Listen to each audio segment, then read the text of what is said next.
Fakta Pertahanan Atlantik Utara, NATO, meminta dengan tegas kepada Rusia untuk menarik mundur pasukannya dari Ukraina, Moldova dan Georgia.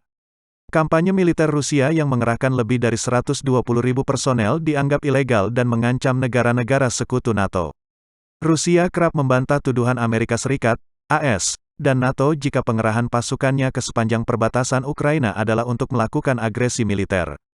Hal yang sama juga dilakukan Rusia saat ribuan pasukan lainnya dikirim ke Belarus, yang membuat kekhawatiran pecahnya perang Rusia-Ukraina semakin besar. Rusia hanya menyatakan bahwa pasukan yang berada di Belarus hanya akan melakukan latihan militer gabungan dengan negara sekutunya di Pakta Pertahanan Keamanan Kolektif, CSTO. Sekretaris Jenderal, Sekjen, NATO, Jens Stoltenberg, kembali angkat bicara dan meminta dengan tegas Rusia harus menarik pasukannya. Kami menghadapi momen kritis untuk keamanan Euro-Atlantik, ucap Stoltenberg dikutip Viva Militer dari Common Space.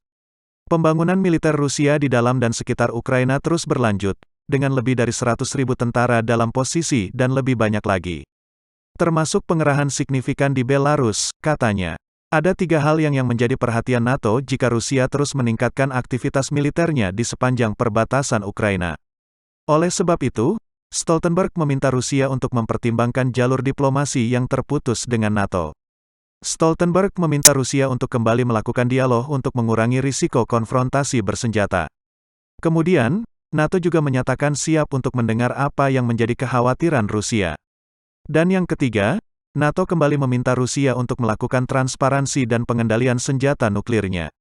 Meski demikian, Stoltenberg tetap mengedepankan sikap NATO yang akan membela negara-negara sekutunya. Bukan tak mungkin menurut Stoltenberg, NATO akan memberikan respons keras jika Rusia benar-benar melancarkan serangan ke Ukraina. NATO siap untuk bertemu sesegera mungkin.